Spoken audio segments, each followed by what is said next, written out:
Hello everyone, healthy and tasty recipe channel লৈ সকলোকে আদৰণি জনাইছোঁ। আশা কৰোঁ সকলোৱে ভালে আছে। আজি মই আপোনালোকলৈ এটা পকৰা ৰেচিপি লৈ আহিছোঁ। হেয়া হৈছে বেচন আৰু আলুৰ পকৰা। এই পকৰাটো বনাবলৈ সহজ হয় আৰু খুবেই টেষ্টি হয়। এয়া আপুনি ঠাণ্ডা বতৰত বা বৰষুণৰ বতৰত বনাই খাব পাৰে বা গধূলি সময়তো চাহৰ লগত খাব পাৰে। গতিকে আহকচোন চাই লওঁ মই বেচন আৰু আলুৰ পকৰি কেনেদৰে বনাইছোঁ। এয়া বনাবলৈ আমাকনো কি লাগিব আৰু কেনেকৈনো আমি বনাব পাৰোঁ চাওঁচোন আহক।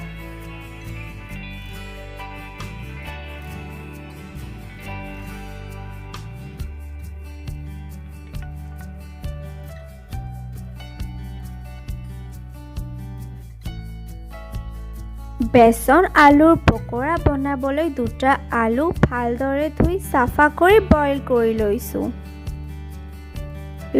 সোৱাদ অনুসৰি নিমখ, প্ৰয়োজন অনুসৰি হালধি, ৰেড চিলি পাউডাৰ, গৰম মছলা পাউডাৰ, জালুকৰ গুড়ি লৈছোঁ। জালুকৰ গুড়িটো অপচনেল হয়। দুটা কেঁচা জলকীয়া মিহিকৈ কাটি লৈছোঁ। এতিয়া এটা ৰুকনিৰ সহায়ত বইল কৰি ৰখা আলুখিনি গ্ৰেট কৰি লৈছোঁ।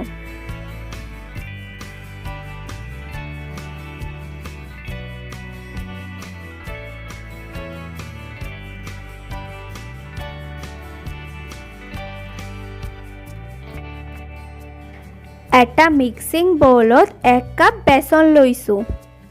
ইয়াতে মছলাখিনি দি লৈছোঁ আৰু গোটেইখিনি ভালদৰে মিলাই লৈছোঁ।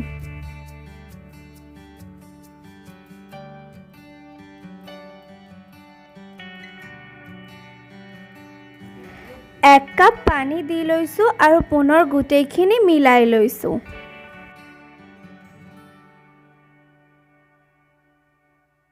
পানী কম হৈছিল বাবে আৰু অলপ পানী দি লৈছোঁ আৰু একেবাৰে পাতলকৈ ঘোল বনাই লৈছোঁ।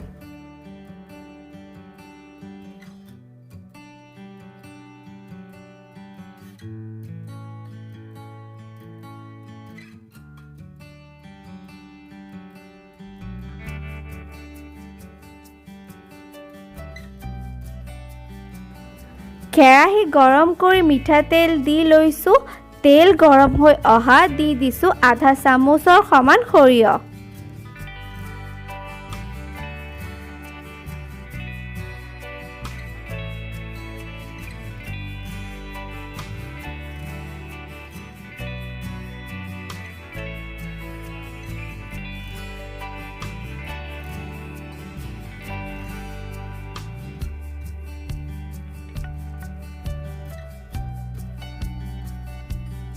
সৰিয়হখিনি ফুটি অহাত বেচনৰ বেটাৰখিনি দি লৈছোঁ আৰু হেতাৰ সহায়ত ভালদৰে মিলাই লৈছোঁ।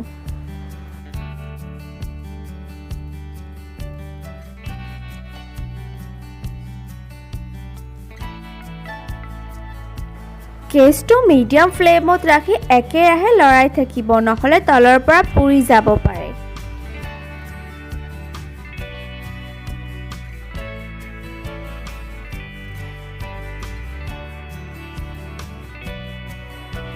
বেচনৰ কেঁচা ভাৱটো যোৱালৈকে লৰাই থাকিব।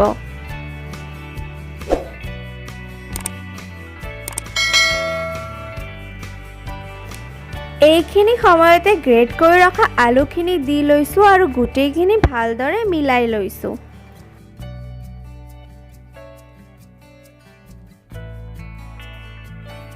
বেচন আৰু আলুখিনি একেবাৰে মিলি যোৱালৈকে লৰাই থাকিব।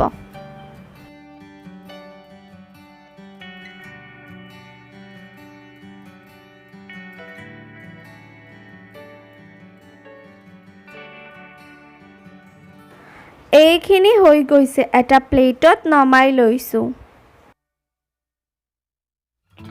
প্লেটখনত মিঠাতেল সানি লৈছোঁ। বহুত গৰম হৈ আছে এইখিনি। মই তেনেকৈ এইখিনি হাতেৰে সমান কৰি লৈছোঁ। আপোনালোকে খুব সাৱধানে কৰিব।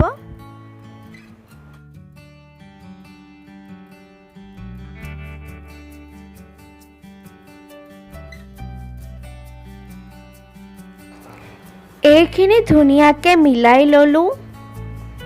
অলপ সময় থৈ দিয়াৰ পাছত যেতিয়া এইখিনি ঠাণ্ডা হৈ আহিছে, এখন চাকুৰ সহায়ত এনেদৰে কাটি লৈছোঁ।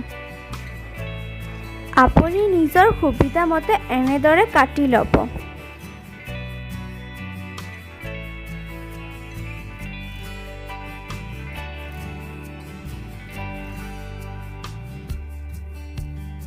কাটি লোৱা হৈ গৈছে, এতিয়া এইখিনি ভাজিব লাগিব।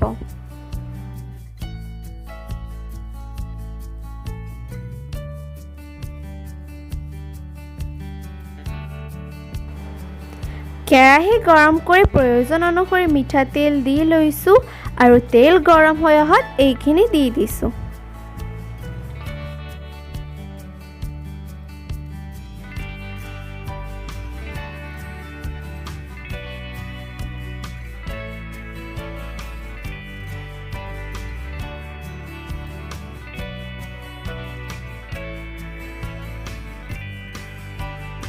মিডিয়াম ফ্লেমত পকৰি দুটা সাইড ৰংচোৱাকৈ ভাজি ল'ব লাগিব।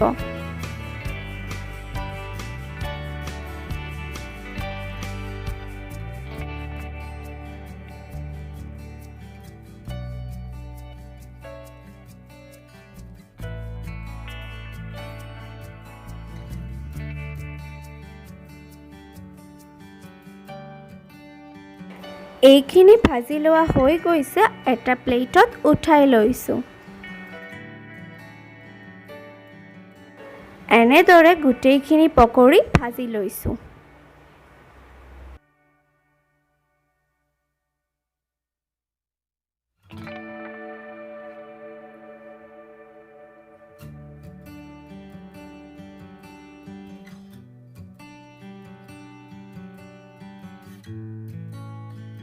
আপোনালোকে বেচন আলুৰ পকৰিটো বনাই খাবচোন, বৰ ধুনীয়া হয় খাবলৈ।